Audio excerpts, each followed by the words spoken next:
Damn, so last night you drove from Salt Lake City all the way to Colorado Springs? No, we have to be in Colorado Springs tonight. I think we're in Rock Springs, Wyoming right now. We drove a 3 hour. Oh, cool. You went the Wyoming way. Yep. Nice, man. I've never been up that way. Is it real beautiful where you're at? It actually is. It's super, super pretty. There's just nothing out here. Like, especially, I think we're in like 2 or 3 in the morning when we rolled in and like everything's closed down. Someone told me there's less people live in the entire state of Wyoming than like in, I forget what city they said, Seattle or something. Yeah, nobody up there. Yeah, I believe it, man. Unfortunately, I've never made it through there on any of my tours. Have you been through Wyoming before? I've been through. I honestly can't remember if it actually stopped at any shows. I don't know where you would play really. Where we're at right now, but there's nothing here really. Yeah, I don't even know if I can name a city in Wyoming. Yeah, Rock Springs is all I got. Who did the driving last night? I think Megan, who plays washboard, drove. We're in 2 cars. Megan, Whitney, and Jeff have like a little Subaru with all the packs and instruments and stuff, and then me and Veronica, who plays mandolin for my other project, Escape from the Zoo, drives my van so we can put up all the merch in the back. So Veronica drove my van and Megan drove the Subaru. Oh, nice. Do you try to stay up and give the driver company, or you just crash out? I try my best to stay up. I feel bad because I can't. I'm an all right driver, but everyone's worried about me driving because I've had seizures in the past. Oh. And that's not a good thing to have had happen to you if you're going to drive a vehicle with all your friends in it hours down the interstate. So yeah, for sure. So I I played co-pilot and DJ. Right, that's an important position to play, man. Like people don't realize. I'd like to think so. Yeah, I give it my best shot. Yeah, especially at night with that kind of condition. Like I've had friends who don't even have epilepsy or any like type of seizure issues, but the lights coming at them on the other side of the highway, and then the red lights like in front of you. Yeah, like I've been on the road and my buddy just keeps rubbing his eyes, and I'm like, man, I'll drive. Don't even worry about it, man. What is it? Road hypnosis or something like that they call it? Yeah, and it like makes your eyes start to water, but you're a road dog, man. You guys like have been living on the road. Like how many shows have you played this year? You even know? I think since the beginning of the year total, I've had 5 days home and 9 days off. That's crazy. I'm horrible at math, so I don't know exact numbers, but yeah, that's good. They're single digit numbers for you then. But what at that point, what is home? Is home where you have some stuff, or is home the road? Home's the band for sure. We have a fucking. Can I cuss on the podcast? Is it like a? Been on the radio, you can't say naughty words. Oh yeah, you could curse all you want, man. Please do it up by all means. Okay, right on. Just wanted to make sure. We were on the radio the other day, and I said "fuck" like twice, and they're not happy about it. But the van is my home. I got we bought this super cheap '90s RCA those DVD players that you put on the back of the headrest. Oh, kick ass! So you plug into the battery things. They're just kick back and watch movies and shit. We got all our blankets and hell yeah, all Veronica's stuffed animal friends and whatnot. Nice. So yeah. Wait, did you say stuffed animal friends? Oh yeah, we have an absurd amount of stuffed animals in the van. Right on. What do you got in there? Anything noteworthy? We got Bob, he's a panda bear. We got Penny, he's like a little TY. What are they? Beanie babies that holds the phone so you can see the GPS. And then we have that could be valuable. Yeah, right. And we got one one stuffed animal that has my dog's voice recorded on it. So when you squeeze it, you can hear my dog bark. Oh, cool, man. But yeah, because I miss him. I was back in Texas. Wait, you don't take your dog on the road? No, he stays with my folks because they have a few dogs and they have like a backyard. I feel bad, you know. Yeah, dude. I've had comfortable out here for sure. I've had no choice sometimes but to take a dog on the road, and it's tough. It's fun, you know, but it's definitely an added challenge to an already difficult mission. Yeah. We have Megan's dog Kilo and Whitney's dog Olive, but they're like Olive's a pit, Kilo's like a hound, and they do well. I mean, they eat better than we do. But Tim, like I said, he's like 10 years old, and he's like a tiny, frail little Papillon dog. He travels well in the car, just like on vacation, but I don't want to like leave him in the car while we play a show or, you know. Yeah, that's tough, man. Like maybe in the winter it's okay, but right now where you're at, you just can't do it. I've like in that situation when I was like, all right, I have no place to take my dog. I've got to bring now an extra roadie who can basically be my dog sitter on the road. You know what I mean? That's a really good idea. I never even thought about that. I don't know why, but yeah, just bring like one other homie that can like kick it with his buddies all day. Yeah, it might cost you like, you know, a six pack a day or something, but yeah, for sure. But then it gets tough because you make the agreement that this guy or girl's coming along to watch the dog, and then everybody wants to go do something like fun during the day, like go to the water park or whatever, and you're like, but you got to watch the dog, bro. That's like, you know what I mean? Yeah, that's your job description. Yeah, I didn't think about that either. You have to kind of. You got to iron it all out. Volume on, yeah. Yeah, and you got to make it sweeten the deal. Sweeten the deal, exactly.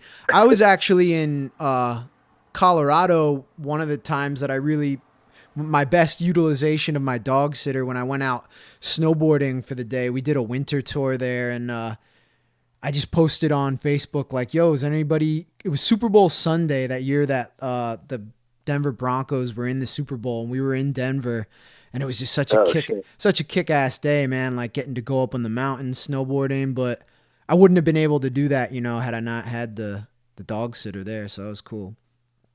Hell yeah. Yeah, it's yo, I would imagine that job would suck at times.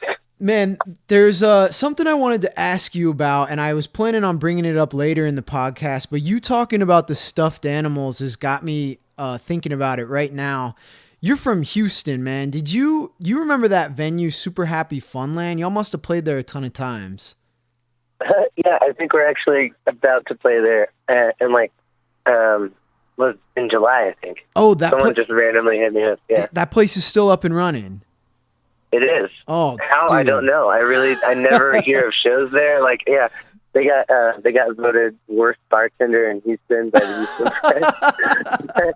I don't know what is funding that. It's a giant space too, so like you've got to have some cash flow going through there. I don't know, bro. Maybe that they place, just own it.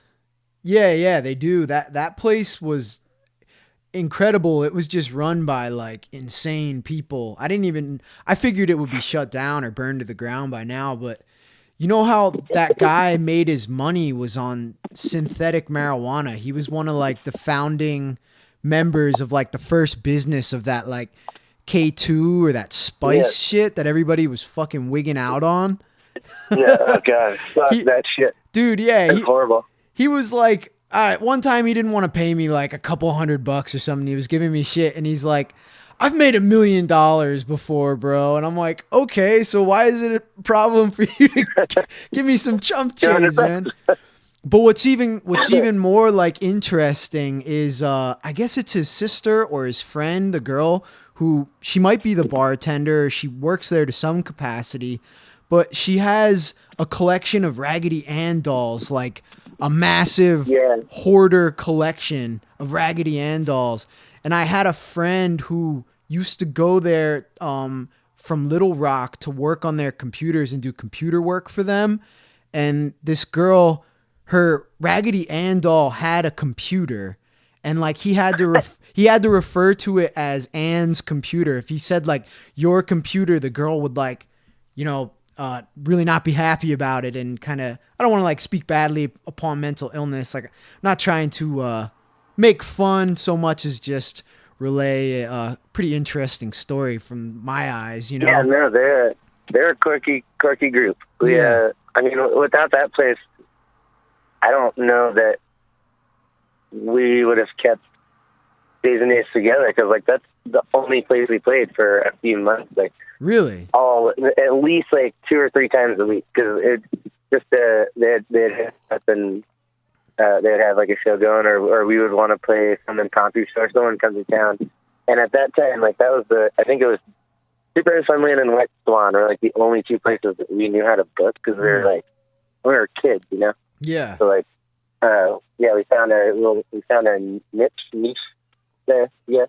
Yeah. And I mean, we haven't played there forever, but yeah, it's a crazy place. Someone told me that that Red D'Andal collection is one of like the largest in the country, or I don't know.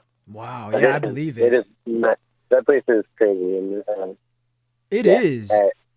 It's a total landmark. It is a trip, man. It's like you're in there and you're like, I'm tripping. You know, it's like just stuff everywhere, dinosaurs and fucking like giant masks, and it's like an old creepy haunted movie theater. Like it's weird, man. But I still have yet to decide if it would be a magnificent or a horrifying place. Yeah. Yeah, you have to go one of 2 ways for sure. And oftentimes it's both ways. Like there's ups and downs.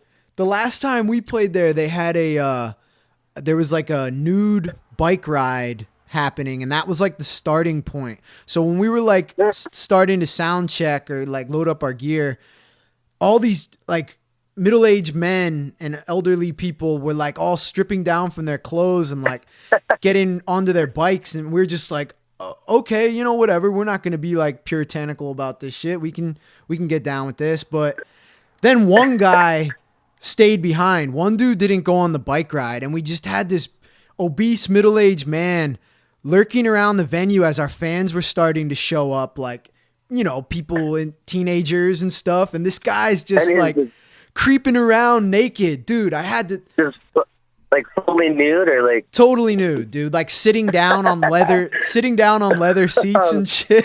It's just fucking... Oh, no. Leaving his balls sweat everywhere. No, we had to take care of that. Like, I think he followed me into the bathroom at one point, and I'm like, dude, you think I won't fucking drop a naked guy? Like, come on, man. Oh, that's horribly uncomfortable, especially in that tiny Super Epi Funland bathroom with the.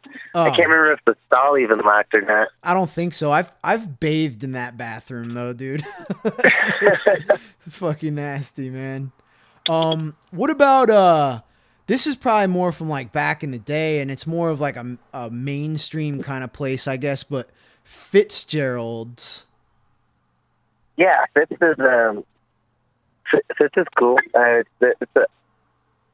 think it's maybe a little rich for my book and blood, if that makes sense. I don't really know who to talk to over there or anything. And they deal in like guarantees and all that stuff, I believe, which, you know, I don't know. Whitney does pretty much all of the booking for us. Cool. Just because I am super unorganized. I forget everything immediately if I don't have it written down, or like I have like 10 alarms set for like shit I have to do every day. So it'll be like at 10 o'clock a.m. and the alarm will go off and be like, call so-and-so, or mail attached to so-and-so. So yeah. She has like, she's the spreadsheet wizard and all that. And I'm sure she could tell you more about it. It's a great place to play. I just don't know the inner workings of it so well. Yeah, hell yeah. Well, I mean, I'm surprised that there would be any venue who wouldn't be chomping at the bits to get y'all in. Y'all are like the hottest thing in the punk scene right now. Oh man, that's a crazy. Dude, I was actually at your show in Philly, man, but I heard y'all, but I couldn't see y'all because the room was so packed full of people. And then it was like 2 layers of people because it was just constant crowd surfing. And I'm in the back just getting like smashed into a corner. You know what I mean? And I'm like... Is that the sound hall? That was the show that y'all just did about a month ago or a month or two ago with Stupid Henchmen. Yeah, in that basement, huh? Yeah. Yeah, that place is rad. Dude, that was a fun show, man. It was just piping lava hot in there. Like, God damn. I bet. So intense. Yeah, that's a good show. Man, I wish you would have stuck around. That would have been fun to shoot shit then. Oh, yeah. You walked past me and you had headphones on and you seemed like real in the zone. It was right before your set, so I was like hesitant to bother you. But then after you walked by, I was like, fuck, I should have said something. Oh, yeah, shit. Sorry. It's a fucking miracle that I didn't recognize you. I was probably just really, really drunk and like super terrified because we were about to play. Oh, yeah. Yeah. Yeah, you had a big... I might have had like tunnel vision. You had a big crowd there that night, man. But no, that's all good. I know how it is when... And I think you had a whole bunch of other people like, hey, what's up, yo, man? But, yeah, it was super hot in there. And we showed up like perfect timing. Like we walked into that basement when the henchmen were like, we're the stupid henchmen. And they started playing right away. Yeah. Dude, and I was like, oh, fuck yeah, like we're about to party. And I lit up a joint and it was like something from a music video. And like everyone in front of me all like turned in unison and looked back at me. And I'm like, what? Y'all aren't, you got to be kidding me. Like, y'all are not smoking joints down here. But I fucked up that night too because I was wearing gi pants, like karate uniform pants. They don't have any pockets on them. And I had my leather jacket on, and that's where my wallet and my phone were. And I didn't want to put the jacket down. So I was in the mosh pit the whole time with the leather jacket. And I was just like, dude, oh my God. I was swimming, man. I took it as like a challenge, but it was a lot of fun. It's crazy that you didn't die. That seems like you'd overheat in a fucking heartbeat and just be out. Yeah, for sure. Crazy. I mean, I'm a little conditioned to it from doing kung fu training in the summer in New Orleans. That's like... Oh, yeah. I should say that I would have overheated and died in a heartbeat. Well, I don't know. I mean, I might have been close. I don't know that I was drinking that night because I think I drove. So maybe had I been drinking, it would have been a little more difficult and I would have said fuck it and tossed the jacket off. But... Right on. Yeah. Sorry, but Veronica just locked up. I think she's going to go turn the hotel key and she's probably going to come back. Oh, cool. Right on. Yeah, that Fitzgerald's place, man. I played there way back in the day with No Cash, and we did the Houston band 30 Foot Fall?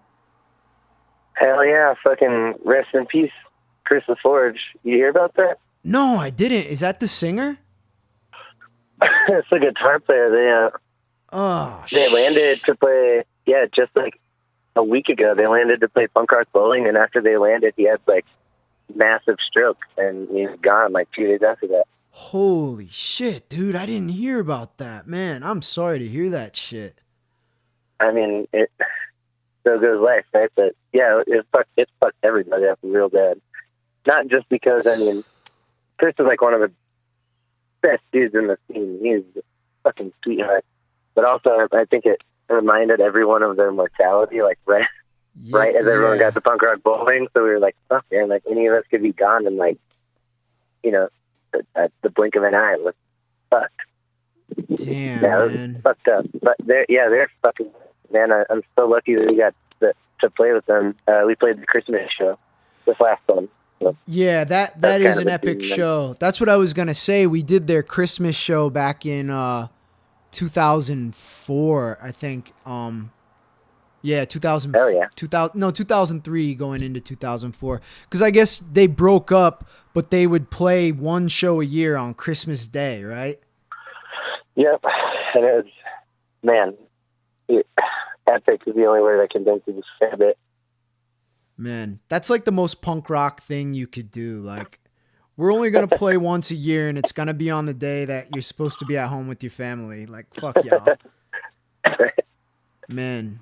Yeah, I had a, brief meeting with those guys at the show. Like, I didn't know them too well, but they were super cool, man. And, like, We got hooked Oh, up. no, they're awesome. We got hooked up with them through Bigwig. Do you know that band? They're a New Jersey punk band.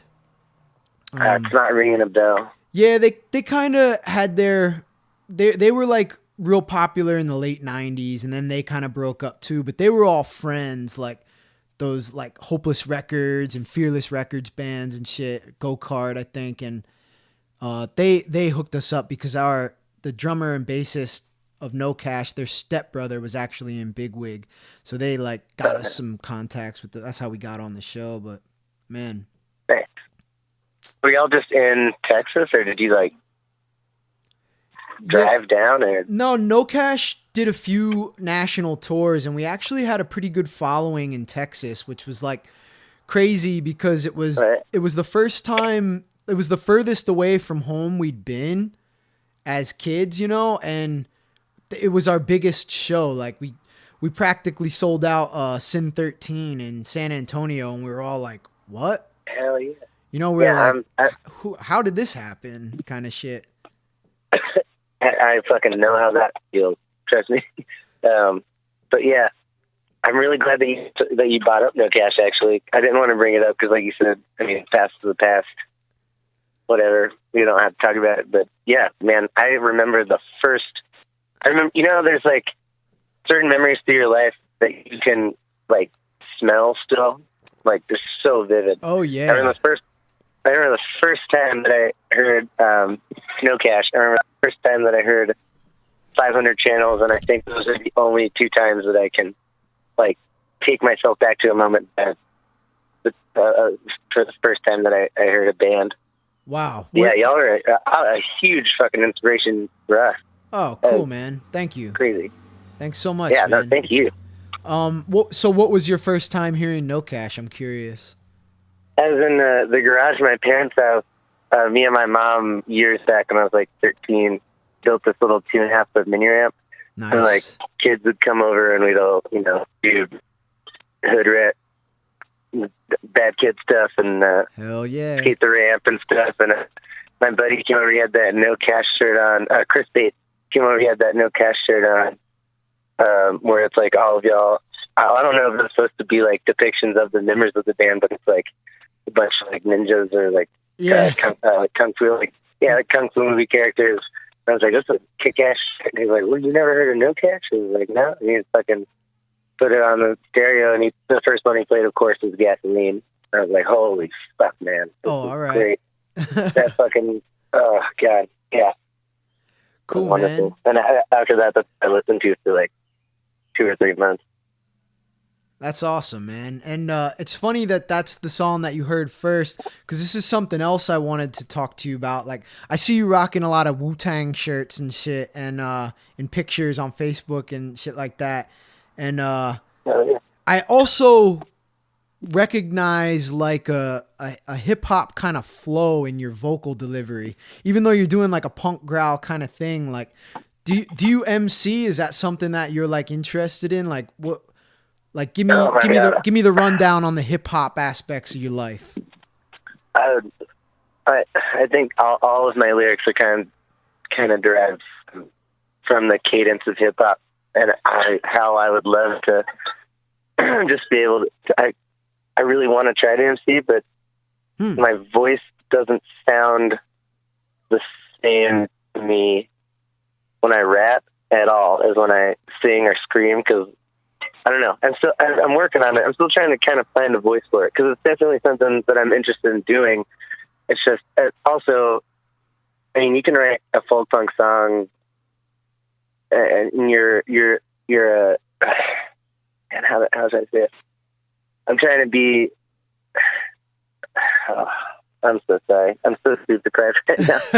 No, it's all good. But you're saying like writing folk kind of just comes natural, but writing hip hop is more of something that you're like still working the kinks out of. Yeah. I mean, for folk punk, you can it affords you the. Oh man, I'm blowing it right now. It's all good. I'm gonna just to put it in layman's terms, I guess. You have more melodies to work with, or you can like drag out syllables longer, you know, and still keep it interesting. So you don't have to write nearly as many lyrics. And a lot of the time they don't have to be quite as clever, but it's like when you're writing hip-hop, you know, the similes and I mean, just pages and pages of lyrics. Yeah. But I don't know, it takes a lot more time and a lot more effort. Not to say that I don't put, you know, maximum effort into every song that I write for Daze or Escape from View or any of my projects, but it's definitely the most difficult genre I've tried to write for. Yeah, that's I'm working on cool it. that Maybe you I'll say get that. It's cool that you say that, and I definitely wouldn't say that Daze and Daze lyrics are like simple. Like in all your songs, y'all are definitely saying a mouthful, and there's definitely like a broad word bank that y'all are like borrowing from and constructing your lyrics, which is really cool. And I think kind of will lead itself into finding that rhythm and flow for your hip hop writing.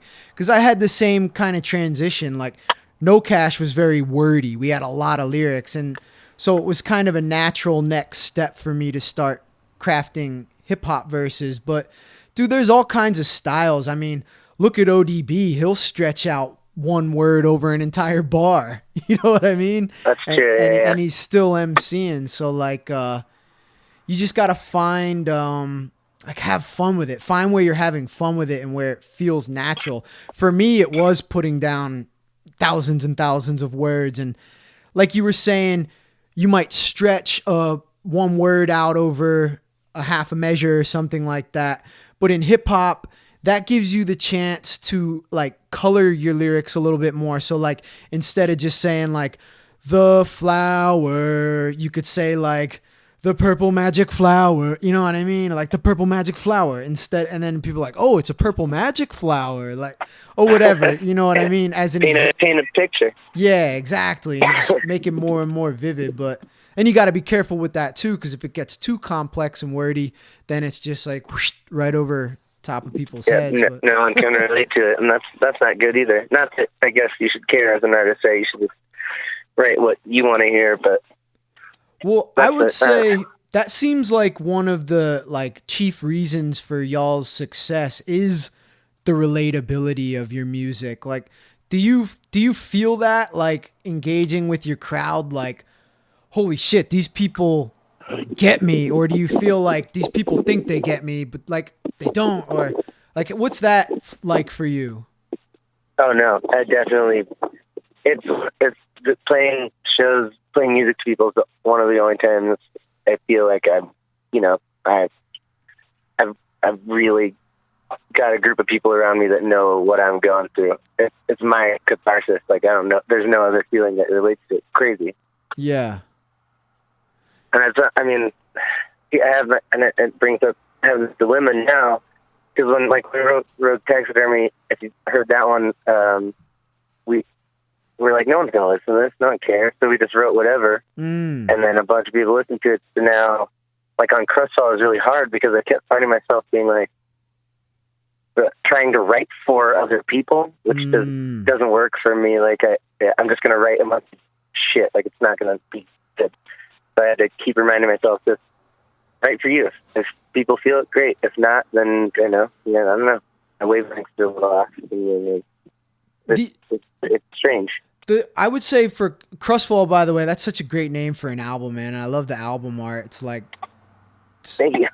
It took me a second, to get it. I was like, Crustfall, that's like some like satanic like nightfall type, and I was like, oh no, Trustfall, and then you had like fucking Cthulhu, and I was like, dude, that's awesome, man. Who did that artwork? Hell yeah.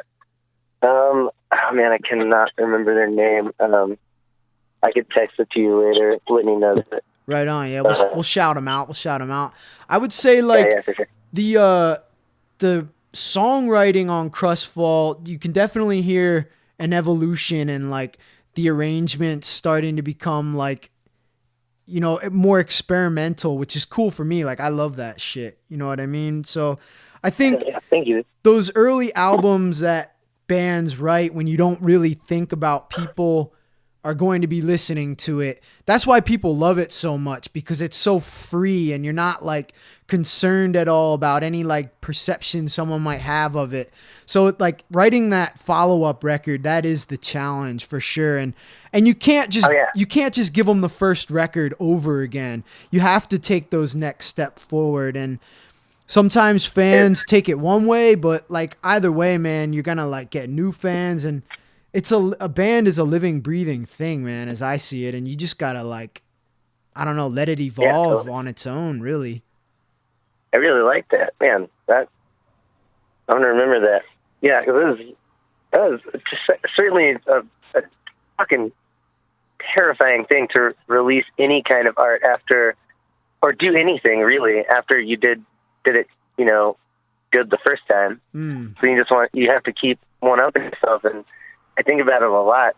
I'm certain I think about it far too often, but yeah, there's got to be a point where you just can't go any higher, right? Like, I mean, there's got to be like this feeling. I don't know. I mean, what do you do at that point though? Because like space goes on forever. You know what I mean? So yeah, I guess maybe then you switch it up. Maybe then you know, there's always that dream, that hip hop dream that you know. I don't know. That was a really stupid way to put it. No, I totally dig what you're saying, man. I mean, that's like saying maybe you hit the ceiling, but to get through the ceiling so that you can go up into the sky, now you need a new tool. You need some kind of like saw or an axe or a drill. And that saw or axe, that might be like your new implement, like whether it's changing up your style or starting to collaborate with new people, like just letting it continue to evolve. But I mean, some bands have success kind of rewriting the same record over and over again, but I wouldn't have. It's so boring though. I wouldn't have had fun doing that. Yeah. Yeah. Not at all. I mean, I guess kind of. I keep mentioning Escape from the Zoo. It's just we're about to leave for a tour with We the Heathens in a minute. Yeah. But maybe that was like my. Because I love writing, I love playing the Daze and Daze, but I'm so limited musically, instrumentally, because, you know, I can't, it's an acoustic guitar, a washboard, a gut bucket, and a trumpet, so, like, I can't play any solo stuff, really. It really, like, it's really easy to lose that, like, drive, because there's no drums, there's no, like, second rhythm guitar or anything. Right. I mean, I have a rhythm guitar, so there's no lead guitar. So with Escape from the Zoo, I have, you know, electric mandolin, and I play guitar, and then we have bass and drums, so I can get like a driving beat and still, you know, play some intricate stuff. Yeah. And that lends itself, you know, creatively to, you know, I can write around different riffs I wouldn't be able to do with Daze and Daze. That, I mean, I could do them, but it wouldn't really scan, I don't think. Do you do any Daze and Daze songs with Escape from the Zoo? For a couple of shows, we did the song that Daze and Daze did, The Remnants People Used to Be, that I wrote like years ago, and I really liked that one. But I think we only did like a couple of shows.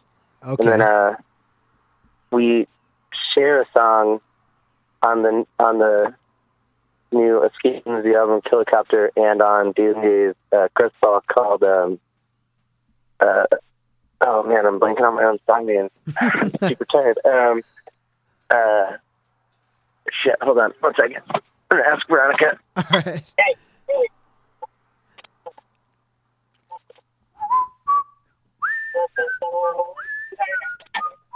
Oh yeah, it's Saturday Night Palsy is the one that we both share, and that's another thing that is kind of driving me crazy, because I keep writing, like, I'll write a song by myself, and I'm like, well, this would sound great with Daze and Daze, and I'm like, well, I could write it a little differently and sound great with Escape from the Zoo. Right on. Yeah, so it's like, I can't just have one band be a cover band of the other, so I have to, like, pick and choose. But for that one, I was like, fuck it. I had too many ideas in my head, so we just went ahead and put it on both records, and I think it turned out all right. I like it. Cool, man. And so when you're playing with Escape from the Zoo, you're still playing electric. You play guitar, but electric guitar, right? I just play the same guitar I play with Daze and Daze, but it's an electric acoustic, so I just put it through was it DX, just the normal distortion pedal, like the little orange one? Oh shit, you run an acoustic guitar or a hollow body guitar through a distortion pedal? Yeah, we did. We had to get like one of those little rubber plugs for the sound hole. Yeah. Distortion's still a motherfucker.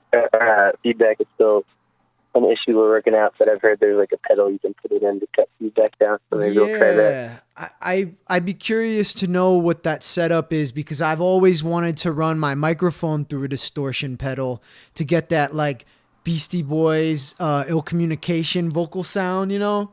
Oh hell yeah. I love that shit, rip. man. But it's anytime I run a microphone through a distortion pedal, it's just crazy feedback. You never get it to sound good, man. I can only imagine. I've never tried it, but oh yeah, I love running my microphone through Boss pedals. I don't want to like give away all my secrets, but people, I mean, if people have seen us live, they know what I do. I'll run my mic through a fucking super shifter and put the pitch shift effect on and everything. Those pedals used to be expensive as hell. Those Boss pedals, man.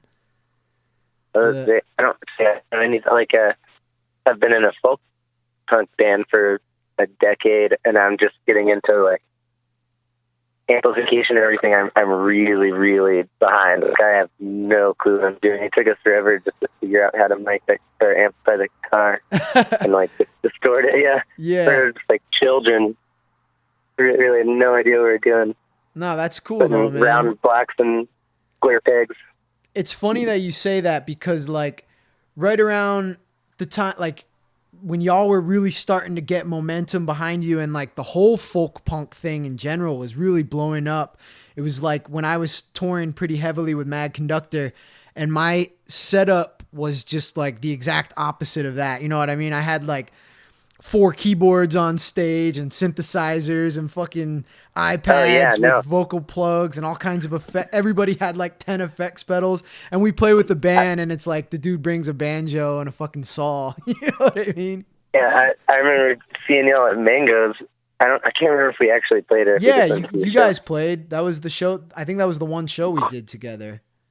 Yeah. And I was just, oh man, I was dumbfounded. Like I was trying to figure out, because even then I was trying to, it's like, well, I might want to move in like a, louder, like electric kind of direction with my music eventually. And so I was trying to like take notes on whatever, and I had no fucking clue, man. I was lost. Yeah, but I think that's what people like about it, about your music, is that like natural, human, relatable level. I hope so. It's kind of my goal. Yeah, it's like as loud as the guitar is for an acoustic project, like playing in a basement, that's like all from your soul. It's like all human passion. Whereas if I want my guitar to be louder, I just fucking like turn the knob a little bit. You know what I mean? Yeah. And not to say there's not passion. I mean, electric music is... For sure. I mean, I love it. It's but yeah, I see fun. what you're saying. It does give you a chance, I guess, if you're playing acoustic, you're not bound to a stage or a microphone. My favorite thing is like being in the middle of the crowd with like everyone around us. Oh shit! Like screaming right in my goddamn face. hands on my shoulders, like people like grabbing my guitar and stuff, and it sounds like it would be annoying, but it's wonderful. Your fans are super rowdy too. I think that just like people just drinking straight whiskey, like splashing it everywhere and shit. It seems so weird. Yeah, it seems like it doesn't make any sense to me. I still don't really understand it because there's been shows we played where I couldn't hear my guitar or the washboard. It was just people yelling, and it still seems like they're having a great time, even though no one can hear the music. I know they can't. Maybe like the 4 people right in front of us can hear it. But aside from the trumpet, like, it's just screaming in a trumpet. It seems like everyone's just having some kind of crazy emotional release. And that's beautiful. I love that. Yeah, I definitely got that from the show. What made you get started playing, like, folk-style music in the first place? Whitney and I moved to San Marcos, and she moved to go to college. I just dropped out and went, because I wasn't doing anything else. And my folks got me an acoustic guitar because I had been playing this electric guitar that was just sitting around the house. I didn't have like an amp port or anything.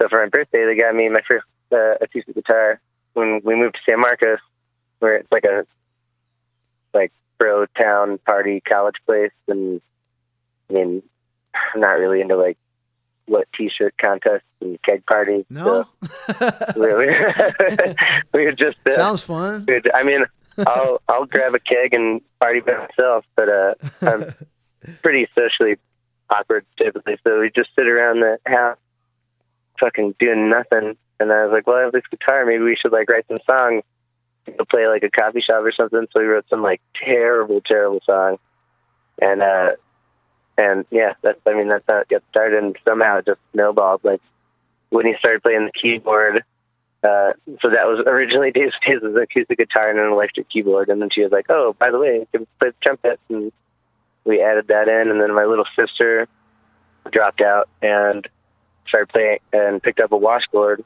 So the three of us went on tour we had no idea. We had no shows booked. We just left and played like open mics, and we'd walk up to shows and just ask if we could play like an opening set, or we'd just play on the sidewalk outside the show. And we found Freddie, who was our original bass player. We kind of nabbed him from a band called You Not I.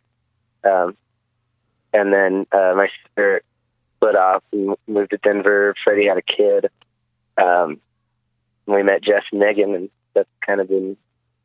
that's the whole story in like a minute and a half, I guess. Wow. Yeah, that's pretty cool. It's funny, as you were like telling the story, I had all these like visuals, like a little movie was playing in my head, you know?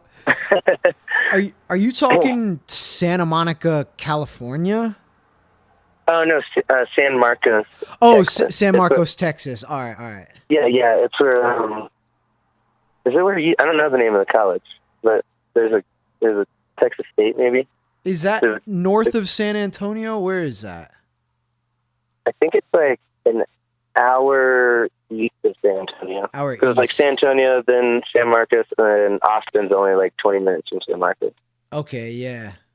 Right on. Dude, I love Texas, man. I really do. Like, that was probably when I like think about time I've spent in like which state I've spent the most time in. Obviously Pennsylvania is where I was born and raised, but Louisiana would probably be second because I lived there for 6 years. New Jersey will be third because I live on the border of New Jersey. And then probably New York will be fourth because I also lived in New York for a couple of years. But I would say in the top 5, Texas is right there, man. Because we did a bunch of shows in Texas with No Cash and Mad Conductor. And when I was living in Louisiana, I would always go over to Austin for work because my kung fu teacher owned a condo up there that we would go like renovate and do work for him, like install tile on the floors and shit like that. And it's kind of the hub of my kung fu system too. So every couple of years or every now and then I'll go do like a tournament in Austin and test with the grandmaster in Austin and shit. But I love Texas, man. Hell yeah. I mean, if you can get through like North or West Texas, there's this like, it's just so large. It's like, I feel like there's that little, once you make it to the promised land of like that little hub of cities that are all like really close to each other, that's all. But I mean, you could book a whole tour, like a week-long tour just in, like, I mean, you do San Antonio, San Marcos, Austin, Houston, Corpus, Fort Worth, Dallas. That's a week right there. Yeah, for sure. But then driving out is just hell. Like, I think from San Antonio to El Paso is like, what, 9, 10, something like that hours? Takes all day. Nothing. That's like Roadrunner country. Fucking... Yeah, there's just nothing. I think Rob Zombie films all of the movies out there, if I'm not mistaken. That makes sense. That makes sense. It's deserted. It's fucking nuts. Man. Yeah, I love it. I think I like the people more than I like the area. But it holds its own beauty geographically, for sure. Oh, hell yeah, man. Is there a state you haven't been to? I mean, you've been all over. I haven't been to Hawaii or Alaska. We're about to go to Alaska in August, so I'm super excited. Oh, hell yeah. Beautiful. Yeah. That's probably the best time you could possibly go, too. Yeah, right in the middle of the summer. Dude. I think we've been to every state in the 48, though. That's really cool, man. I'm missing a few. I'm like in those middle states because there's not much, like there was no reason for me to book a show in the Dakotas or Montana. You know what I mean? Like I could barely make any money in the major cities. I'm not going to go play to some state where there's more people living in Seattle than the entire state. You know what I mean? But yeah, there's places like that where, I mean, you have to drive 8 hours to play one show and then 8 hours to the next show. And yeah, maybe the Dakotas, though, now that you bring it up. I don't know that I've been through both of them. Well, did you see Mount Rushmore? I have not. Yeah. I really want to see it. I heard it's smaller than it's made out to be. I bet, which I think is really funny. Yeah, it's probably like a couple fucking 6 foot high rocks that they just go at It's super underwhelming. But in every photograph they take of it, they just blow up the background of it to make it look grandiose. And dude, it's fucking crazy that they did that. Yeah, right. That is some narcissistic shit right there. So offensive too. It's like it really is. You just gotta fucking impose yourself all over. Like the mountains weren't beautiful enough. You gotta fucking carve these slave owners' giant faces into it. Yeah, never once have I ever had the thought, what's more beautiful than this mountain? A white man's face. I've never had that. The thought never crossed my mind. Dude, we should fucking turn this mountain into some dude wearing a white powdery wig. That would be cool. Right? Yeah, I wonder if they were just all super high and that's what they thought, and they just recruited someone to see the job, and by the time it was done, they were all sobered up, and they're like, why not? I don't know. Like it already kind of looked like that, but I don't know. Maybe. I have seen some of the, on tour, you'll get to go see Grand Canyon or Hoover Dam. Do you guys check shit like that out along your way? Yeah, when we get the opportunity to. I mean, usually, you know how touring is. You're still exhausted by the time you get to where you're doing. I just want to fucking kick it. But we've been to the Grand Canyon a couple times. We went to the Hoover Dam. Anywhere we go where there's a river to swim in, we'll always hit that up. Nice, dude. I love river swimming, man. That's my shit right there. You're speaking my language now. Hell yeah, there's every time we're in Florida, we go to this place near Orlando called MC Springs. It's like a big natural spring. You can swim down into this cavern. It's terrifying, but it's beautiful. I think that's my favorite swimming spot so far. Wow, man, that sounds awesome. Sorry, my niece was at the door. Want to play with the dog? Yeah, I love shit like that, man. So you're saying it's man-made, or not man-made, but natural water slides? No. It's just a big swimming hole, but in the middle of it is just a hole that goes into the ground. You can see your feet. It's crystal clear water, but as soon as you get over that hole, it's the abyss beneath you. That's cool, man. Pretty rad. It's like a portal to hell or some shit. Yeah, that's what it looks like. Did you ever go to Barton Springs in Austin? Hell yeah. We were just there. But you mean what is it called? The green belt? Yeah, it's right on the Colorado, but the Barton Springs Creek, and then they have that sectioned off area with diving boards where you can dive into the creek, but and it's dammed, so it's deep, but I could never go in there because I always brought a dog with me everywhere I went.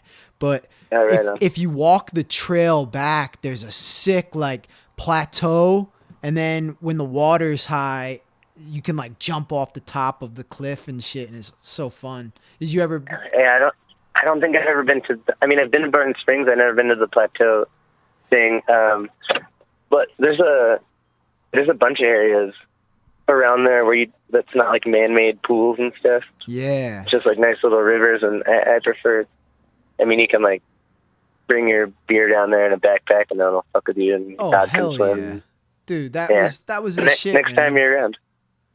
Oh. Hell yeah. We were just in.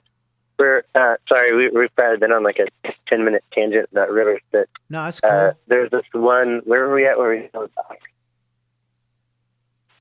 We were just in a river somewhere in Florida, and there was like river otters just kicking it everywhere. It was awesome. Hell yeah, man.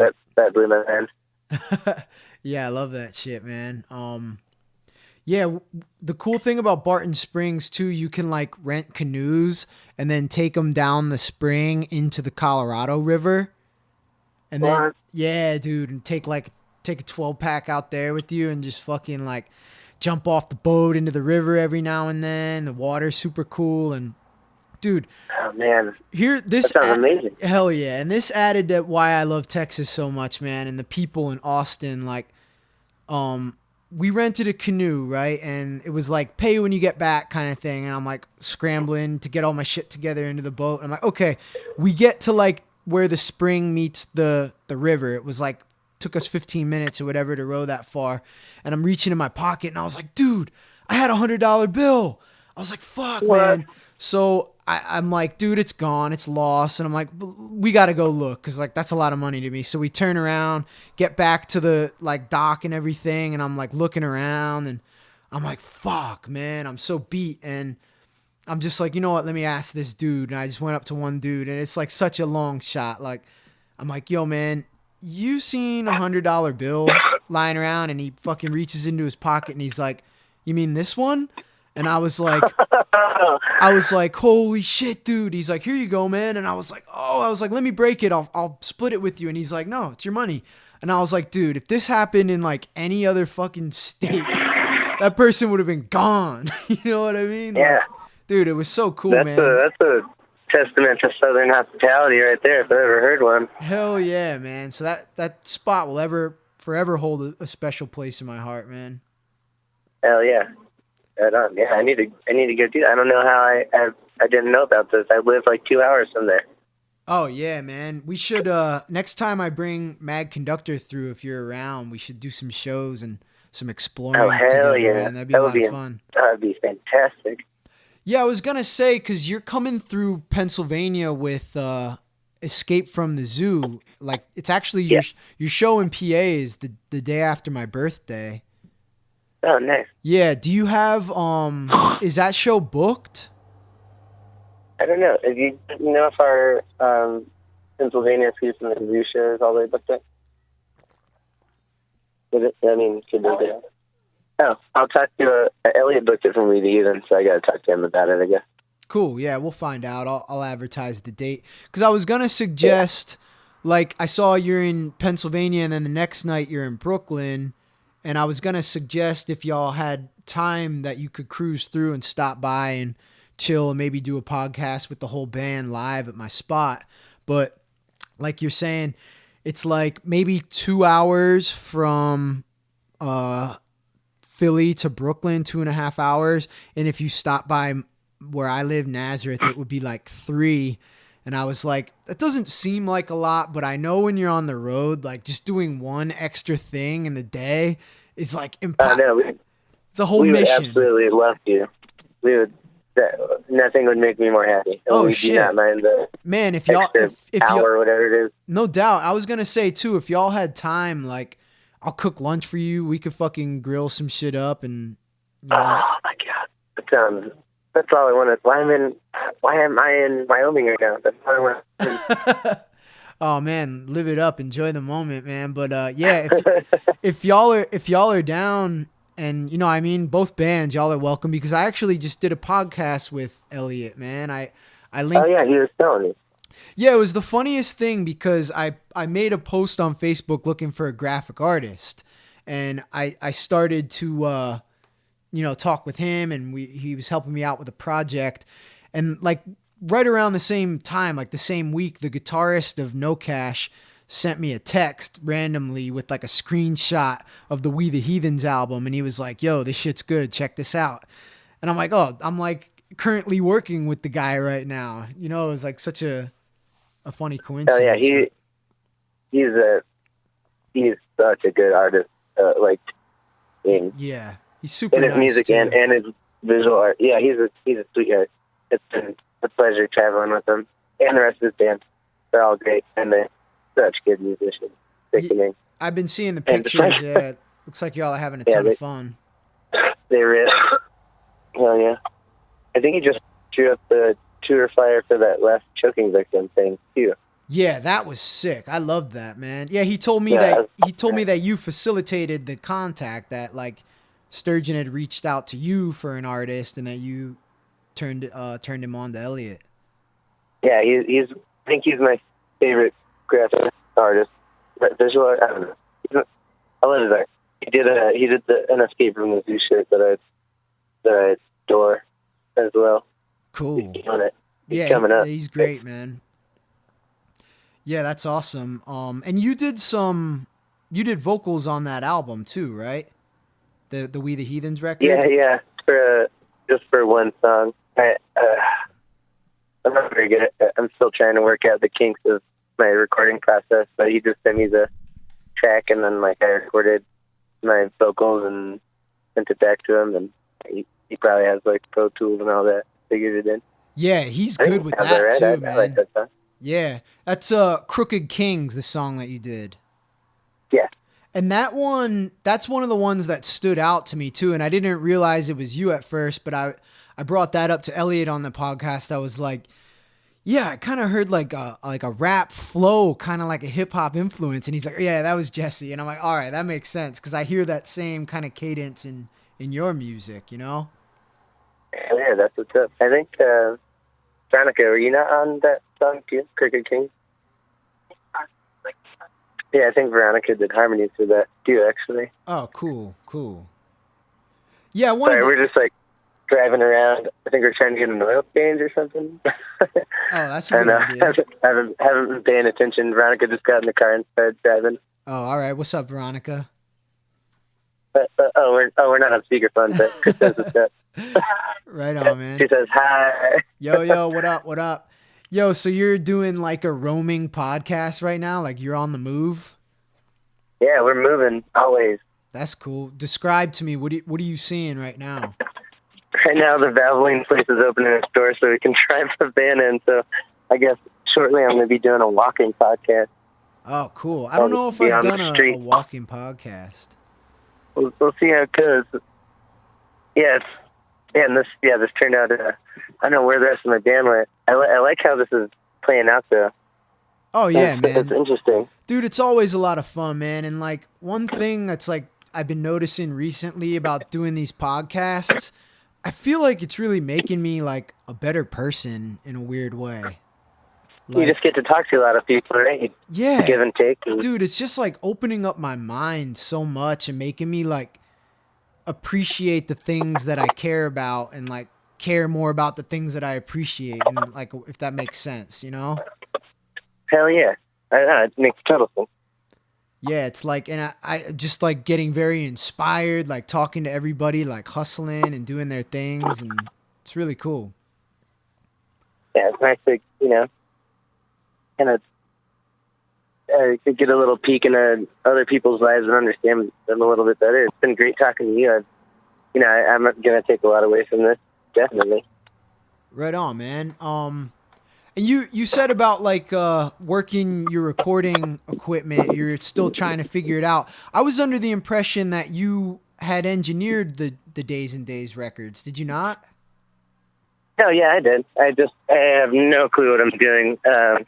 Oh man, I think they sound great. Thank you. Like in Road Taxidermy, there's just like nonstop, like high feels throughout the whole album. I wasn't like, I think maybe I had the gain too high up. Because we just record through, it's just a digital, I think, I forget exactly what it's called. This isn't a digital 8-track recorder. And we use one ST55, I think it's Sterling audio condenser mic. So everything's recorded through one microphone, aside from the trumpet, which is through an ST57. Oh, but, wow. my dad, writes for like the Houston Press. He got me in the funk, and both my parents are super supportive of me and my little sister's, musical endeavor. So he got us that 8-track recorder, and he like showed me how to do is how to plug a mic in and how to record. That's still all I really know how to do. I'm kind of fine-tuning it and picking up tips here and there because, I have the luxury of meeting a lot of people who are a lot better at the things that I want to do than I am. I'm figuring it out, I think, and I'll get into what I wanted eventually. Yeah, it's a difficult way to mix music too. Like, so for my recording program, I have a screen, so like I kind of see what's going on, but with an 8-track or 16-track, that's like all your ear. Like, and to think about that, like back in the day, you go into a music studio now, is like big ass screens right in front and center. Back in the day, there was nothing to look at. It was just speakers. You know what I mean? Yeah. Yeah. It was really cool working on the Escape from the Zoo album, Ribfest Records at McKinnon out in Houston. And she's like, I think she's only like 20 or 19 or something. And she's a fucking wizard. She had like she mic'd everything up and we played everything all at one time. And then she would have me like sit down with her and look at all the wavelengths and like all the stuff that I still don't fully understand, but she taught me a lot about it, and she just ripped it. Like she recorded, mixed, and mastered it in like a month. The whole thing, I think. Wow. Yeah, that's awesome, man. It was just cool learning about like. I'm sure she uses Pro Tools or something. I'll get a grasp on it eventually. I think I saw your device. You have a little shot of it in that new music video that you put out, right? Probably. It's just that little like gray and black mixing board. Yeah. I think there's like you can kind of see it in the video. Oh yeah, and Damage Goods, Jack Curley from Shibby Pictures put that out. Yeah. Y'all have done quite a few music videos. Yeah, I'm kind of a ham sometimes. I like doing music videos, I guess. Oh no, it's awesome. We happen to know quite a few. I don't know, cinematographers. Is that what you call them? Yeah. That are up and coming, that are willing to help us out, and we help them out. Mutual gain. Dude, that's huge for your band too. I mean, you've got almost 400,000 views on this video. That's insane. Yeah, for real. It makes no sense. Oh, I mean, appreciate it. Yeah, it makes sense. They're well done videos. I mean, like people love that. It's like, I mean, like looking back on my earliest memories of like really getting into music, it was like having that video. I don't know. It just made me like it captured me a little more. Like. Yeah. The music is powerful too, but the video just takes it to another element. It's like now you have like a visual of the person, and you kind of feel like you relate to them a little more or something. I don't know what it is, and it just looks cool. Like, yeah, totally. My whole time, man, I've never done a high quality music video. We've done ones where you just fucking film it with a digital camera and like edit it in Windows Movie Maker or whatever, but. I was actually like 2 days ago, right before you sent me a message to ask if I would do the podcast. I was watching that music video that you have where you're just like fucking ripping. There's like one where you're hauling ass with a fucking staff. I was like, oh my god, that's fucking dangerous. Like. Yeah, that was so stupid. And I've got like a baseball bat skating down a hill. Like that's something anyone would ever do. Yeah. No, I love it. I was super into it. Yeah. Oh, thanks, man. Yeah, that was. Yeah. We made that song and that video like as a plea when my girlfriend broke up with me. I was like, I need to write a song and make a video and win her back. I guess it worked. So that's cool. Hell yeah. Well, there you go. So, I mean. Relationships are great fodder for music, whether good or bad. That's why the song is called Skate 2, because I sent her a mix of the song, and it was like, I was just calling it Skate, like as a working title. And it was the second mix we did of it. So it just saved itself as Skate 2. And she was, and you just left it as that? That's amazing. yeah, because she was like, I love Skate 2. And I thought it was like really cute. You know what I mean? So I just was like trying to come up with a title. And I was like, well, that's the title now. Like you named it. I mean, she loved that one. Right. So Yeah. And it kind of made sense too, because it was like, you know, the second wind of our relationship, and also like in a way like my sequel skateboarding song, because I had done Skate or Die with No Cash, and then this was Mad Conductor's skateboarding song. Although Skate or Die doesn't really talk much about skateboarding. It mostly just talks about being an angry fucking kid and hating everybody else, which was like who I was in No Cash. But yeah, I feel like that's a big part of skateboarding. So yeah, no doubt, man. Well, especially back when I was like that age as a kid and in No Cash skateboarding, you were a fucking outcast and an outlaw if you were a skateboarder. Now it's like a respected sport and like a commonplace thing. Is it not in the goddamn Olympics now? It is, yeah, it is, and it's like even if it wasn't, disheartening. You think so? Yeah. I mean, I'm glad that, you know, I don't know. I left it when we were causing trouble if you're skateboarding. Now it seems so, like, tight-laced and monetized, and I don't know. Yeah, you're right, man. I mean, yeah, I've got mixed feelings. I'm definitely glad that I had the experience that I did. Like, even though we were getting chased by cops and having the cops take our boards away and fucking handcuff us and all kinds of shit, like, I'm glad to have had that experience, because it let me like learn a little bit more about life than just getting dropped off at the skate park, like being able to fucking air out of the quarter pipe when I'm like 9 years old and shit. You know what I mean? Oh my God, for real. We were just at a skate park in Sacramento, I think maybe. And I mean, we showed up. There's like 20 kids on scooters, but there's also come on, like 10 little, like, yeah, they had to have been like 9 or 10 or something, just like tree flip, nose grind, just like flipping in and out, fucking airing over these hits and shit. And I was like, God damn, like, I guess I'll skate. I don't. yeah. I just like, I have. Like, I remember back in the day when if you board slid a handrail, it was like amazing. And now, you know, if you don't do everything switch or nollie with like 2 heel flips in it, you know, with a 900 at the end, then you're, people are playing Tony Hawk in real life now. They're playing Tony Hawk Pro Skater. Like, that's exactly what it is. It's so ridiculous.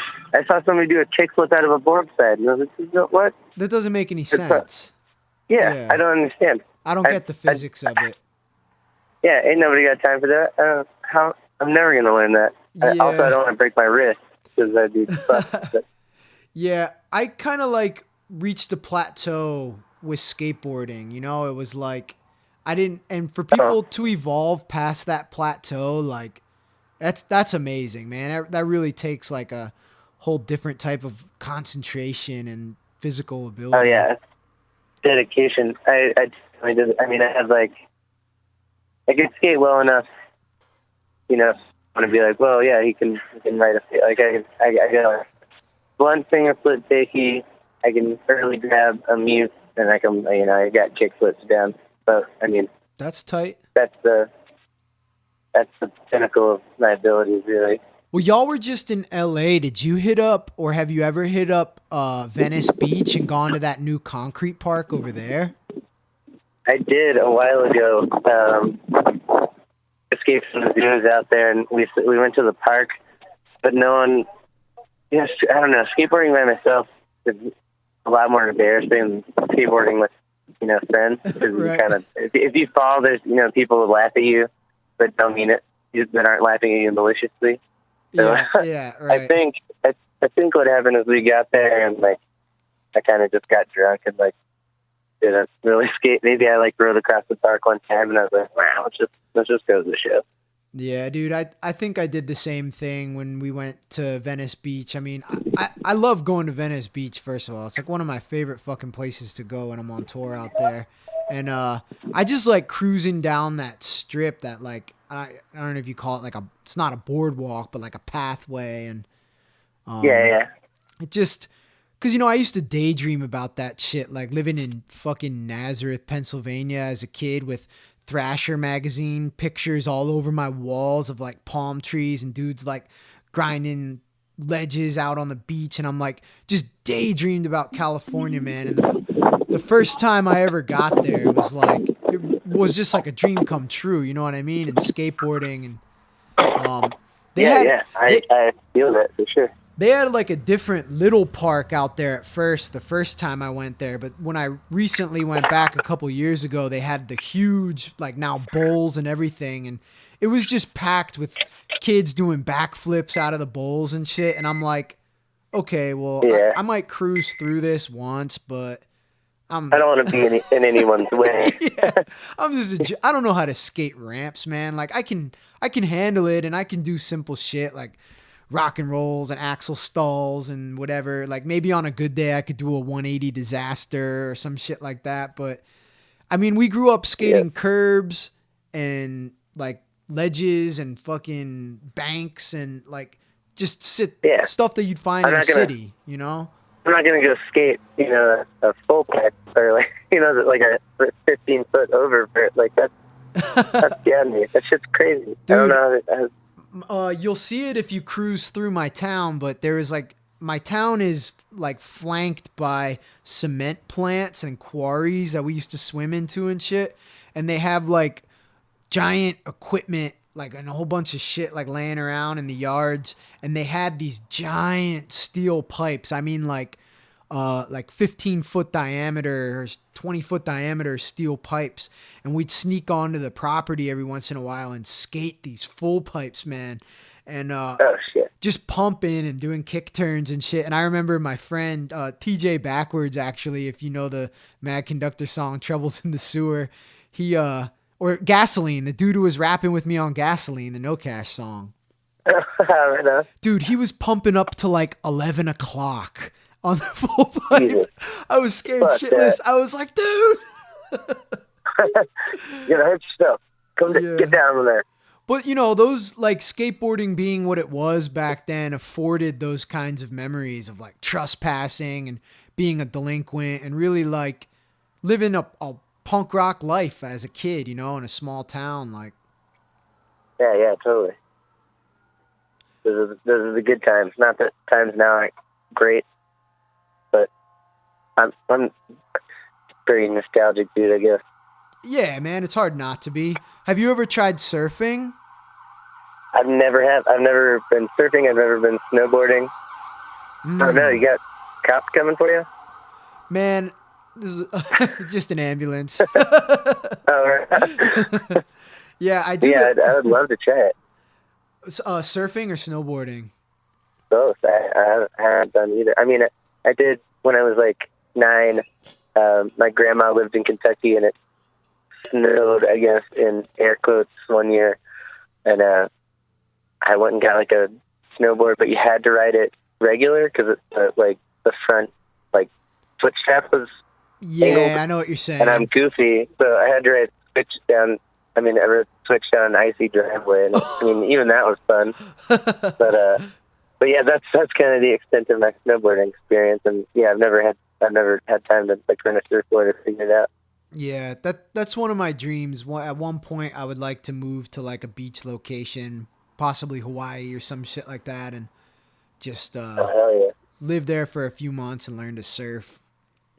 I think I don't know if you've ever heard of Chad H. George. It's a band that I have with my little sister and Veronica from the Speaking of Youth. Cool. But we had a buddy named Charlie that was going to fly us out for like 3 shows. He lives in Hawaii. Oh. So in December, I guess the tickets are like crazy cheap. And he's going to bring us out there. I've never been, so maybe I'll try it then. I don't know if the water gets like super cold or what the climate's like over there in the winter. Well, is that below the equator? Or it's like right on the equator, so it's probably... I think, yeah, it can't be that bad. I just get like a bodysuit or a wetsuit or whatever it's called. And Oh, hell yeah, man. I wouldn't hesitate, man. That would be fucking incredible. Hell yeah. So you're going, you said you're going out to Hawaii in December? Yeah, I'm still trying to work out the kinks of it, but I think we're going to have like maybe 3 shows booked out there and be out there for like a week just to kind of fuck around. We've known our buddy Charlie forever. He was in a band called Ignominy. I don't know if they're still super no cash influenced also, by the way. Oh, really? They're from some fucking town in West Virginia. They're great though. I don't think they play anymore really, unless it's like a special occasion. But yeah, he was gonna fly us out there just to, hook up and shoot the shit. And that's awesome, man. Shows. Y'all should do a documentary video. Did you ever see that Wu-Tang documentary when they go out to Hawaii? I have not. That sounds fucking phenomenal, though. You should cop it for your DVD player, man. I might have a copy. Yeah. I might have a copy actually. I'll pass along to you if you stop through. That was fucking cool.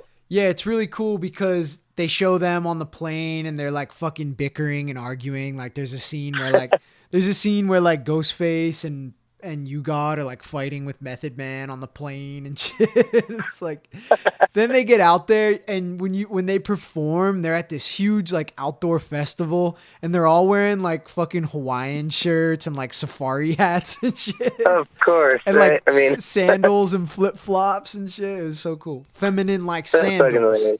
My minimum table stacks the verse on a gamble. Yeah, so I'm looking at it.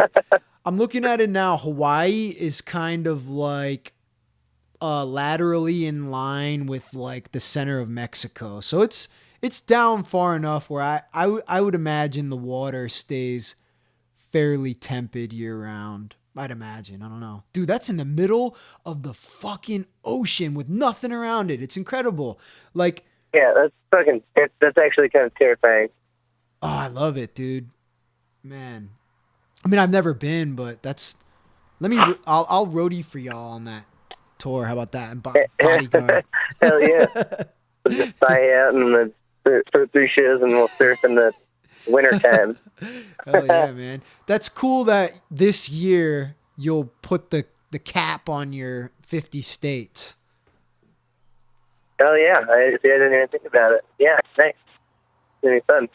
And y'all have done some international touring too, right? Didn't you get back from Europe recently? Oh yeah, that was fucking amazing. Some of that shit, the people over there, Jesus fucking, they party too. Like I thought I could drink. Holy shit, man! They just like they go for it. Like it was, yeah. It was amazing. I got to bring I brought my mom, my dad, my little sister too, and my little sister's partner. Oh, cool. So I got to take my whole family to Europe, and that feeling alone was worth, everything. But then we were there, it was amazing too. My mom and dad are super into like Anthony Bourdain, like all that kind of like travel channel. Yeah, man. Kind of shit, So like my dad was always he'd be out at some crazy bar and super rare beer, like some food that you can't get anywhere else. He was having a fucking blast. It was amazing. Warmed my heart. Loved it. Hell yeah, man. That's awesome. Where all did you go? Oh shit, I can't remember. Everywhere. Where are the best spots? The best spot, sure. What was that? All right, Veronica, we're on the highway now. We got the oil change done for Veronica's driving. Nice, good job. Was it? Yeah, man. This is like the 20-mile podcast. We started in a Motel 6 hotel room, got in the van, went behind Belvidere. Now we're back in the car, driving down 80 East towards Colorado Springs. Holy shit, you're on 80? Man, you could take that road all the way over here. Did you know that? We'll shoot all the. It's got to be like the 10 then, I guess, right? It goes all the way across, man. That's fucking awesome. Is it Dolce de Agua? there's this place in Italy called Dolce d'Agua where we played like a backyard festival, and they made us like real like Italian pizza, not like fucking Domino's like stuffed crust shit. Oh wow! It was like, oh man, it's wonderful. And then we all got to sleep on this like overlook of it's like this tiny little town. There's a giant castle in the middle of it. Wow! So Veronica and I we snuck out at like 3 a.m, all drunk as shit, and broke into a castle and went to the top of it. You can see like the waterfall and like this huge river, stars. Oh man, it was beautiful. That's incredible, man. And then we got to ride the Alpine mountainside, I think. So you take a lift up to the top of the Swiss Alps, which alone is beautiful. But then they have this roller coaster track, and they give you like a little. You're not strapped in or anything. It's just like a little metal bucket with like wheels attached to the tracks, or they're not even attached to the tracks. It's just a wagon. I'm thinking of that. This is just hitting me now. The sobering realization of how dangerous it is what they're doing. It's like a metal tube that goes down this mountain, and you're just in a wagon that has a brake on it. Oh, so, shit. You fucking fly down this mountain. It's amazing. Yeah, just Google, like, Swiss Alpine slide. It's crazy as shit. Man. Those are the two that stand out. What time of year were y'all out there? It was August. It was nice. Cool. Yeah, it was really nice. And you must have... I'm sorry? What was that? No, go ahead. You must have traveled, like, through England. Like, is that where you landed first and toured out of there? Did you go right to continental Europe? Yeah, we landed in Dublin, I think. Oh, cool. And then we had to take, like, a train and a boat and a bunch of other shit to get to, I think the first show was in the UK somewhere. We met up with our driver, Holly. She had like a sweet like Sprinter type van with like a bed in the back and a sink and like all that shit. Oh, she was fucking rad. What a fucking She drove adventure, us to the man. whole tour. Yeah, it was amazing. It was never done anything like that in my life. I hope I get to do it again at some point. I'm sure you will, man. I'm sure the next one will be even more amazing. I certainly hope so. I mean, that's the great thing is the band picks up momentum. It's like it affords you more opportunities just to like, that's kind of my motivation behind getting my band back together and up and running is like just to have an excuse to get to these places and experience the world, you know? Yeah, right. Dude, when you're like a poor kid from the street, you got two choices if you want to see the world: play music or kill people. You know what I mean?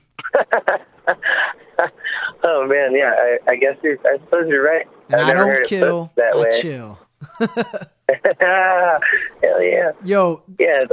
My TJ Backwards' dad, actually, the guy who rapped in Gasoline, he was drafted during the Vietnam War, but he was called out of like the entire military, like 200 guys or less were chosen to go on this like world peace tour. So as the Vietnam War was going on, there was this like world peace tour where they had like a group of American soldiers travel from like Asia to Europe to fucking South America to Africa, just landing on the shores and like doing meet and greets with the people to kind of like, I guess, save the face of the American military or whatever, since it was involved in like a questionable war. But that was his time in the military, and I was like, holy shit, did you get lucky, man? Like, you didn't have to go to war or anything. You just went through boot camp, which probably sucked, and then you just got to go on a world tour, like seeing like, oh man, I mean, I'm sure it was an insane adventure. Yeah, that is fucking crazy. What? Yeah, man, he rolled it right. That is But how did you organize that tour? Was that through an agency or did y'all do that yourself? Because most of your booking, you said, is done like in-house, like DIY style, right? Yeah, I believe Whitney got in touch with Matt from Pumpkin Records. Okay. And he kind of organized the whole thing. I think the jumping off point, we got on Boomtown, which is like this big fucking festival in the UK. It's like gigantic, tons and tons of bands, like different little areas. And that was the first show we played, which is terrifying. Whoa. Because there's a ton of people there. We're all probably high on Molly and jet lagged, and it was the first show we've ever played, overseas. But it went great. And then after that, we met up with Matt, and he really took care of us. He figured out drivers and booked all the shows. There's like actually guarantees and stuff. We got fed. It was great. That's incredible, man. And the logistics of doing that for days and days, like the setup is just perfect. Like y'all could get on a plane with everything you need, like carry on. You know what I mean? Oh yeah, totally. That's the only thing that was motherfucker was that goddamn bucket. It's always the bucket. We had miking up the sets. Always the bucket. Getting on a plane. We put the bucket in a box and separate the staff. Put the staff in a super awkward, like long skinny box, and then that got checked, so you had to pay for that when he picked it up. Everything else was super easy. Took it on the plane. That's the one weapon that you're allowed to bring on a plane is a stick. I think you're. Yeah, I don't know about a whole staff, but a cane, they can't question you about that, man. That makes sense. I mean, that'd be super fucked up. Take someone's cane away. Maybe if you've got like a, I wouldn't put it past them though, right? Fucking. Oh yeah, of course dicks. not. I haven't flown that many times, but the experiences that I do have at airports weren't my favorite. Well, traveling international for me is always kind of tough. I don't know if I'm on a list or something, but every time coming through, I get to go back to the scary back office for like a private meeting coming through customs. They're like, oh shit. They're like select randomly, like, how about those two Muslim people and that guy right there? I'm like, okay, dude, every time, I kid you not. And then they just fucking interview me and like, it's fucked, man. But that's horrible. I think maybe we kind of, I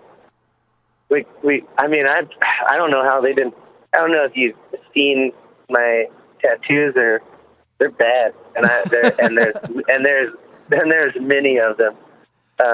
But I think maybe we like that because my folks are there. Oh yeah. So they're like, well, like, there's not going to be all these kids with like their parents smuggling, bricks of cocaine or some shit like that. That's the beauty of it, though, man. Your mom's holding the drugs, right?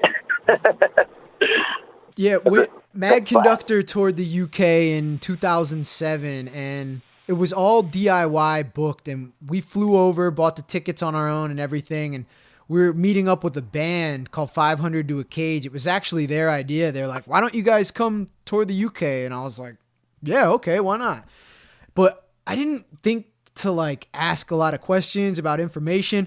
Dude, and we got like the most busybody worker in the whole airport. And this lady was just like, I don't know, she's asking, she's like, and what's the surname of the people you're meeting? And I'm like, I don't even know what a surname is, like, let alone what their surname is. I didn't know, like, I was like, I can't believe I didn't have the dude's name. I didn't have the guy's address. I just told him to pick us up at the airport at this like certain time. And I kind of bullshitted through, like, we had worked out some money, like cash deals.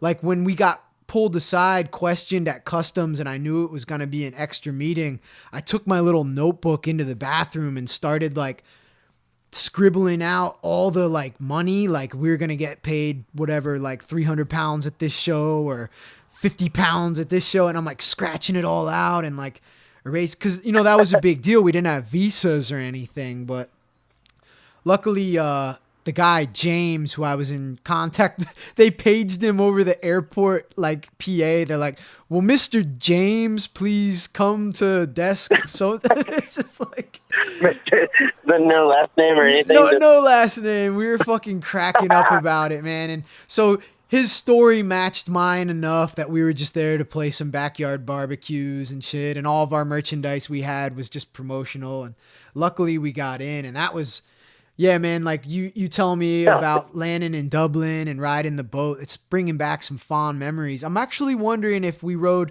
it's through the Irish Channel, right? Did you take a ferry like out of Dublin. Yeah, like, yeah. Yeah. We did that same ride, man. That was just no other word to describe it than majestic. Oh, that was great. Yeah, we took it at night. Like, I mean, like I said, my parents are there, and it was like, you know, they have like normal like 9-to-5 jobs, and so they don't get to do what I get to do. Unfortunately, like they don't get to go out and see stuff, and Yeah. so like we got on the ferry at nighttime, and they're still serving beer, so we just all got hammered drunk on a boat, Oh, and they that's were incredible. losing their shit. Like it was adorable. It was That's so awesome. awesome, man. It's beautiful out there. Even at nighttime, like you feel like you're just floating through space because you can't. It's pitch black aside from the stars. It's gorgeous. Yeah, and you can feel where you are. Like it's pretty magic, man. Yeah. When It's crazy. we like the second leg of our tour like we started in England and it took us up to Scotland, and then from Scotland we went to Northern Ireland, which was a fucking trip. But then driving into Ireland, man, like when we got from Northern Ireland to Ireland, I kid you not, we're driving into the fucking arc of a rainbow, dude. Like it was, dude. Yeah, it was just, it was, and I don't know if the guys from England had been to Ireland either. So you know how it is when you tour with another band, like you might not know each other on day one. By day 3, you're fucking sworn blood brothers. You know what I mean? Hell like, yeah. dude, you For just sure. have such a crazy bond and you like love each other like brothers. And we're experiencing this together, man. And that reminds me also when we drove into Liverpool and we were like huge into the Beatles. Like that was the music that bonded everybody in the band together. Like we all love punk rock and everything, but like we were huge into the Beatles at the time. And our bass player and guitar player's father had just committed suicide, like not even 6 months before the tour. Jesus. And this guy was a great guy, man, but he had a lot of like quirks. He didn't like music. They said he never listened to music, but anytime Nowhere Man by the Beatles came onto the radio, he'd fucking crank it up and like sing along and light up cigarette after cigarette and be so excited about it. And so when we see the City Limits pulling into Liverpool, where the Beatles are from, Nowhere Man comes on the radio, dude, and everybody just like fell silent. And we listened to that fucking song, and it just like, dude, just listening to it, like talking about it now, I'm getting chills thinking about that moment, man. But Yeah, I mean that's it sounds like one of those moments. I mean, where you know you're never gonna be there. Well, I mean, it might be a place, but you're not gonna be in that place and time ever again. Everyone's sharing one common experience and memory, and it's like you're in a goddamn indie film or some shit. You yeah, know? exactly. It's fucking crazy. Like I can feel the sepia filter on my face. Like it's like yeah, I know exactly what you're talking about. It's fucking crazy. Yeah, that's what it's all about, I guess. Right? That's what it's for. For sure, man. And then that's like all the more reason to just like pour your whole heart and like give your all in every show you play, every song you write, even if only fucking 10 people are going to listen to it, or there's only going to be like 2 people at the show. It's like, cause the universe pays you back in those like amazing ways that maybe, I don't know, provide some sort of like understanding, even if the understanding is just a facade and there's really no meaning behind life. When as like physical entities, we're just, you know, a mistake or like an accident or a chance happening that really has no relevance in the grand scheme of the universe. It's still special to us, is what I'm trying to say. You know what I mean? Yeah. It's just moments, just a bunch of moments, and a few of those moments are life altering and you know, it's indescribable. Yeah. And then it's fucking over. And then you look back on it all and you're like, holy shit, man. That was crazy. Yeah. that fucking happened. I did that. That was fun. Yeah. Or even that was fucked up. I mean, it's, you know, still all just moments. Yeah, it's weird, man. Where else do you like want to go? Like, where would you next tour if you could throw a dart? Oh my God, throw a dart at the map? we were just in Santa Barbara, and we met this wonderful person named Marie, who is from New Zealand but now lives in Australia, in Brisbane. And she was telling us that we need to go over there, and I could not agree with her more. Oh, y'all would kill it. I mean, have you ever heard of Nikon? Yeah, of course. Yeah, you did a split with them. I was gonna say, like, that would be perfect opportunity to hit up New Zealand too when you're all the way over there. Yeah. I think they're from Auckland, New Zealand, and I don't think there's many cities in New Zealand. But I figured we could. More than anything, I want to go to Australia and New Zealand because they're right next to each other. Yeah. I've seen shit from New Zealand that just looks unreal. Like, they have there's just water. I mean, it's Middle Earth, right? Is that not where they film Lord of the Rings? That's what I was gonna say. Like, that's what it's like, Narnia or some shit. Yeah. It's fucking crazy. I would love so much to go play in. I know nothing about their music scene. The shows might be horrible, but I don't know, man. I mean, the people seem great, and yeah, I think y'all would kill it. I think there's not many places to play, but you'll attract a huge audience in those places. You know, like coming from so far, I think they really appreciate like when American bands make the trip. That might be that very well might be the truth. I mean, even in the States, in like little cities where like no bands ever pass through, they might not even have heard of you before, but I mean, everybody goes to the show because, there's no shows ever. That's what I loved about playing in Europe, because like you play at a pub, the pub is going to be packed shoulder to shoulder every night, either way, whether there's a band there or not. And then you get up on stage and there's just a totally different like appreciation for art and music over there, I feel like, than there is here. Yeah, it's like, that's exactly what I was going to say. They really, really, really appreciate it. I mean, I feel like in the States that a lot of shows that you play, I mean, there's, kids in the back just fucking getting fucked up or cross-armed. But they go all out in Europe. They love it. They do. It's wonderful. Yeah, we'd play a city like Lake Charles, Louisiana, and 50 people will come out to see us. And then when we go on to play, 43 people are outside smoking cigarettes. You know what I mean? Mm-hmm. And it's like, oh, okay, cool. We'll just play to the bartender then, I guess. Man, you know where else y'all should go is South America, man. Oh my God, I've been wanting to go so bad. I don't know. I have no clue how to go about booking anything or even where to go. But like I get messages from kids down there all the time, and like they send me their band pages and stuff, and all the music's amazing. I mean, the culture seems like it seems to be like it'd be a blast. Yeah, for sure. I've never played down there, but I've been to Colombia. That's where my girlfriend is from. So she took me down there for the first time like a year or two ago, and we're going back in September.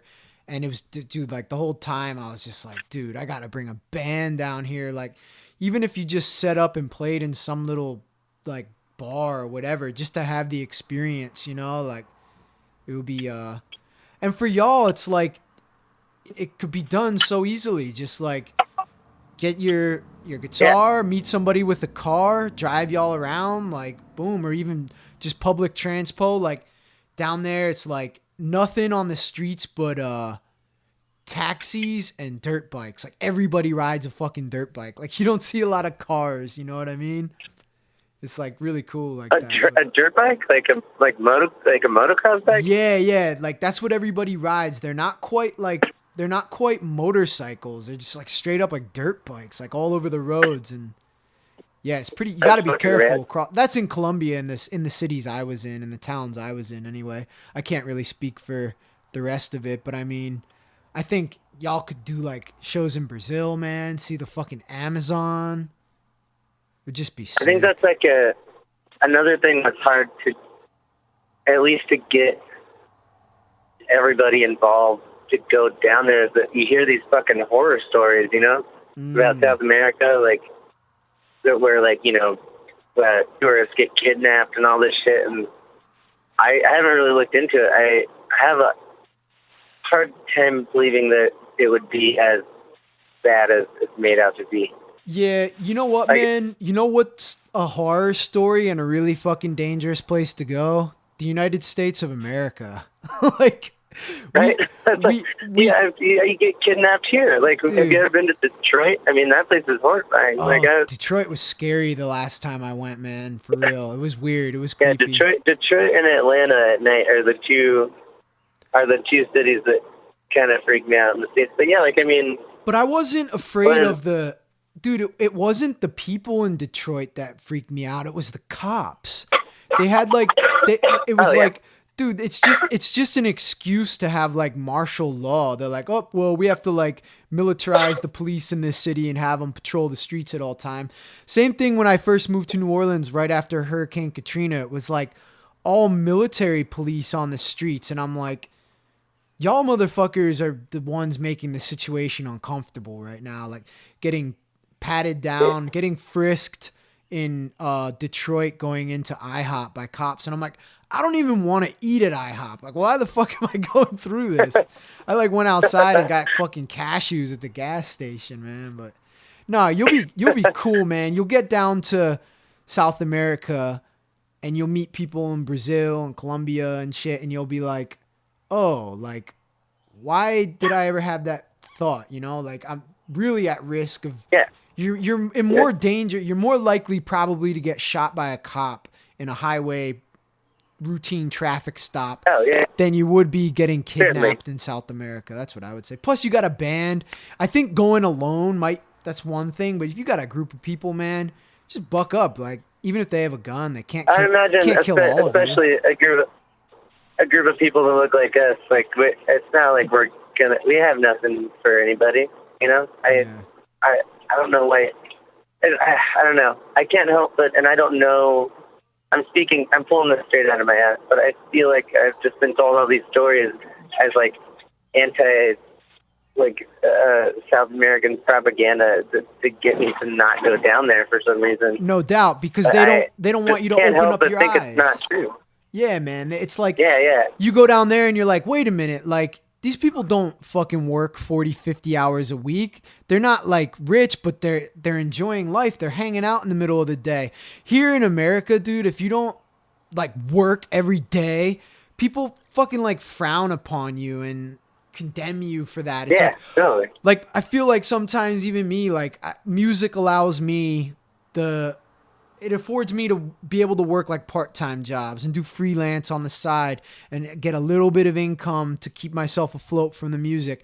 But I feel like I get like looked at kind of cockeyed when like, you didn't work today? No, yeah, definitely. You know, oh, you were having fun today while the rest of us were at work. Like, dude, you go to other countries and you realize life isn't about just working and getting overtime and fucking saving money. Dude, in my eyes, money doesn't even fucking exist. So like, what, I'm gonna fucking slave away for some intangible make-believe shit that y'all fucking came up with to give yourselves power?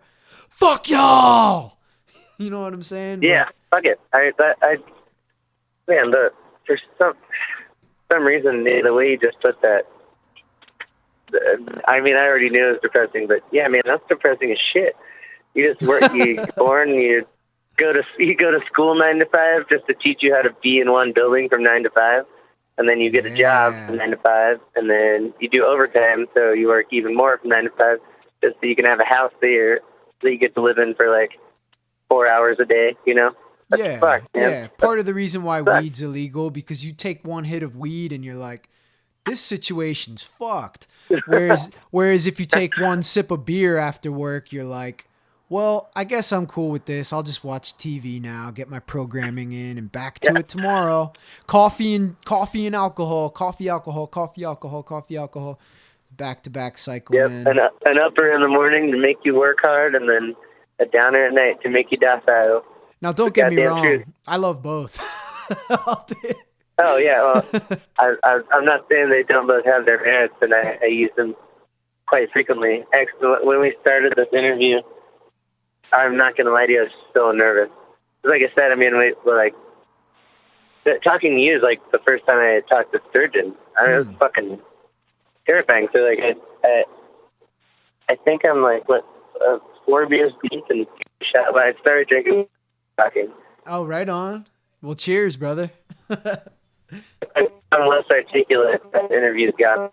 That's the reason why, and I apologize, but oh no, I really had to calm my nerves. No, it's all good, man. This has been I love drinking during podcasts. Don't get me wrong. That's I've been drinking coffee this podcast because I'm actually headed out to play some tennis when we're done. But yo, hey, so we're driving out into the middle of Wyoming. Service is getting kind of spotty, so yeah, it's all good, man. I've had an absolute blast chatting with you. I don't know, maybe you want to kind of get a good little third act into the podcast and wrap it up before, we drive through another canyon or mountain or something. Yeah, no doubt, man. I was gonna say, I was just looking at the calendar. Your tour ends on the 13th, and I usually air my podcast on that Tuesday, so it'll come out on the same day that your tour ends. But then you're about to start another one like right after that with Escape the Zoo, right? When does that tour kick off? Escape from the Zoo leaves the 16th, and we're headed up to Bull Dash at Skatopia. I don't know if you've ever been there. If you haven't, Elliott was telling me about it. It sounds like a kick-ass time. Oh my god, it's fucking nuts. This was the third time there. It's amazing. And that's the 23rd to the 25th, I believe. And then we're playing at Camp Krusty. Yeah, right like 2 hours west of there, the 26th. And then we kind of head up your way for a few shows. Yeah, I'll shout out your tour dates, you know what I'm saying, for coming up with the show. And when y'all make it through this way, man, if you feel like you'd have time on your way out to Brooklyn, cruise over, fucking hang out. We'll do another podcast with the band. And, yeah, it'd be awesome to kick it with y'all. Hell yeah, definitely. Yeah, we'll be in touch for sure. I don't know if you do like a little wrap-in thing to your podcast, or if it. Yeah, basically we just say like, word up, peace. You know what I mean? Right on. Cool. Yeah, I mean, is there anything you want to shout out? Like, Escape from the Zoo has an album out that's pretty new called Helicopter. Daze has Crossfault. That's new. If anybody wants to catch Escape from the Zoo in the Midwest, Northeast, we'll be out there really soon. We have music videos up. If you want to catch one of our skate videos, actually, I think the first song on Helicopter, I think it's called "Smoke 'Em If You Got 'Em." On YouTube, there's like this demo music video that Clay and I put together. Oh, tight. That turned out pretty well. Hell yeah, man. Yeah, man, that's it. It's been an absolute pleasure and privilege to be able to shoot the shit with you for a minute. Shit, man. Blast. The pleasure's all mine, man. Thanks for doing it. I really appreciate it. Yeah, thanks for having me. I hope we get to kick it again soon. Yeah, hell yeah, man. Good luck and have fun on the rest of your tour, and I hope to see you soon, man. Hell yeah. Be safe. I'll catch you later. All right, bro. Peace. Peace.